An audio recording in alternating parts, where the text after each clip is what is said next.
तो नमस्कार दर्शक मित्रों, स्वागत है आप सबનું આપણી ચેનલ ઓનલી ખેડૂત માહિતી યુટ્યુબ સમાચાર ઉપર। ત્યારે મિત્રો દેશ દુનિયાના અને ગુજરાતને લગતા તમામ મોટા સમાચારની જ્યારે વાત કરવામાં આવે ત્યારે મિત્રો સૌથી પહેલાં વાત કરીશું મિત્રો દીકરીઓને 1 લાખ રૂપિયાની સહાય। જ્યાં મિત્રો ગુજરાત સરકાર દ્વારા શરૂ કરવામાં આવેલી વહાલી દીકરી યોજના હેઠળ મિત્રો દીકરીના શિક્ષણ માટે તેમજ દીકરી પગભર બની સમાજમાં સન્માનભેર પોતાનું સ્થાન બનાવી શકે તે માટે સરકાર દ્વારા આર્થિક સહાય આપવામાં આવે છે। મિત્રો વાલી દીકરી સહાય યોજના ગુજરાત સરકારના મહિલા અને બાળ વિકાસ વિભાગ દ્વારા ચલાવવામાં આવે છે। તો મિત્રો આ વિભાગ દ્વારા ગુજરાતમાં બાળ અને મહિલા વિકાસ માટે કામગીરી કરવામાં આવી રહી છે। એટલે કે મિત્રો જો તમે પણ તમારા બાળક માટે વાલી દીકરી યોજનાની સંપૂર્ણ માહિતી મેળવવા માગો છો તો મિત્રો તમે ઓનલાઈન વેબસાઇટ પરથી મેળવી શકો છો।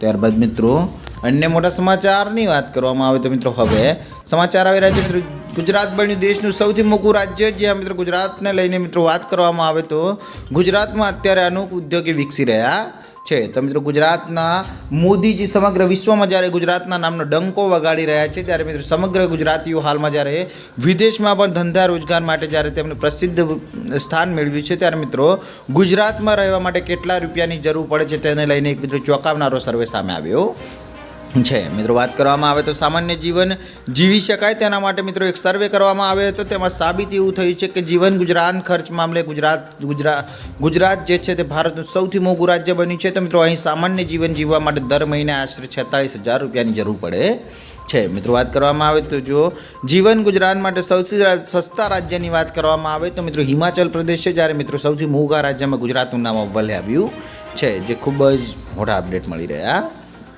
છે।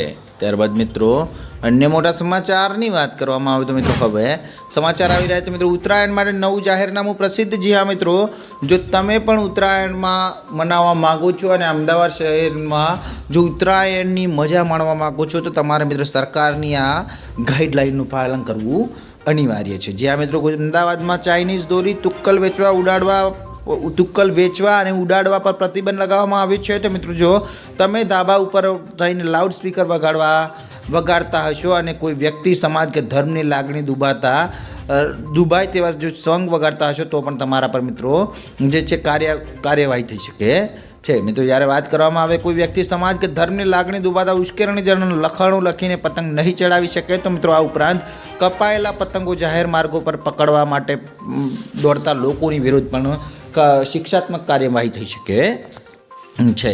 ત્યારબાદ મિત્રો અન્ય મોટા સમાચારની વાત કરવામાં આવે તો મિત્રો હવે મોદી રાજમાં વિકાસ ડબલ થયું, સાચું કે ખોટું તેને લઈને મિત્રો અમિત શાહે કર્યો લોકોને પ્રશ્ન। જ્યાં મિત્રો અમિત શાહે આ સંદર્ભે કહ્યું છે કે વડાપ્રધાન નરેન્દ્ર મોદીએ નાગરિકોના આવાસ, આરોગ્ય અને અન્ન રાશન માટે આપેલી રાષ્ટ્રવ્યાપી યોજનાઓને જેવડી મોટી યોજના વિશ્વમાં બીજે ક્યાંય નથી। મિત્રો આગામી તમામ સરકારોએ ગરીબી નિર્મૂલન અને લોક કલ્યાણના કાર્યો કર્યા છે, પરંતુ 2014 પછી મિત્રો મોદી સરકાર જે સ્પીડ અને સ્કેલ સાથે જનકલ્યાણલક્ષી વિકાસના કામો કર્યા છે અને જે યોજનાકીય લાભો લોકોને મળ્યા છે તે અભૂતપૂર્વ છે તેવું મિત્રો અમિત શાહે જણાવ્યું હતું, જે ખૂબ જ મોટા અપડેટ મળી રહ્યા અને મોટી જાહેરાત। જે મિત્રો ગુજરાતના દરેક ખેડૂતો માટે પાક ધિરાણ લોનને લઈને આવ્યા મહત્વના સમાચાર। જી આ મિત્રો ખેડૂતોએ લીધેલી લોનને નવા જૂની કરવા ખેડૂતો પાસેથી કેશ પેમેન્ટ માંગવાના બદલે હવે ડાયરેક્ટ બેંકમાંથી ઓટો રિન્યૂ કરી આપવામાં તેવી ખેડૂતો દ્વારા મિત્રો માંગ કરવામાં આવી છે। તો મિત્રો વાત કરવામાં આવે બીજી બાજુ ખેડૂતોની બેંકના લોનના પૈસા ભરવા માટે બહારથી જ્યારે વ્યાજમાં પૈસા લાવીને વ્યાજથી પૈસા ભરવા પડે છે, જેથી ખેડૂતોને ઓટો રિન્યૂ સુવિધા આપીને ખેડૂતોને થોડી રાહત આપવામાં આવે તેવી પણ ખેડૂતોમાં માંગ કરવામાં આવી રહી છે। જો કે મિત્રો વારંવાર પાક ધિરાણ લોન અને દેવા માફીને લઈને સમાચારો જ્યારે આપવામાં આવતા હોય છે, પણ મિત્રો ખેડૂતોના દેવા અને પાક ધિરાણના રાહત આપવામાં આવતી નથી। ત્યારે મિત્રો હવે મિત્રો 2024ની વિધાનસભાની ચૂંટણી પણ આવી રહી છે અને મિત્રો 2024ની વિધાનસભાની ચૂંટણી પહેલાં ખેડૂતોના દેવા માફ કરવામાં આવે અને જે ખેડૂતોએ પાક ધિરાણ પર લોન લીધી છે તેમને મિત્રો રાહત આપવામાં આવે તેવી માંગ કરવામાં આવી રહી છે, જે ખૂબ જ મોટા અપડેટ મળી રહ્યા છે। ત્યારબાદ મિત્રો અન્ય મોટા સમાચારની વાત કરવામાં આવે તો મિત્રો હવે સમાચાર આવી રહ્યા છે મિત્રો 2 લાખ સુધીની લોન માફ। જે મિત્રો એક માહિતી અનુસાર ગુજરાતના કુલ 53,20,626 ખેડૂતો આ યાદીમાં નોંધાયેલ છે। મિત્રો તેમાંથી 37,28,639 ખેડૂતોએ 2022-23 વર્ષ દરમિયાન મિત્રો એટલે કે 31મી જાન્યુઆરી 2023ની સ્થિતિ સુધી એટલે કે માત્ર 10 માસમાં કૃષિ માટે કુલ 98,285 કરોડની લોન લીધી હતી. પરંતુ મિત્રો દરેક ખેડૂતોએ વધતા ઓછા પ્રમાણ માટે ખેતીની લોન લીધી હશે, પરંતુ તેનો સીધો અર્થ એ થાય છે કે ગુજરાતના ખેડૂતો છે તે માથે 2,63,595 કરોડ રૂપિયાનું દેવું છે. તેને લઈને મિત્રો હવે ખેડૂતોમાં ચિંતાનો માહોલ જોવા મળી રહ્યો છે. ત્યારબાદ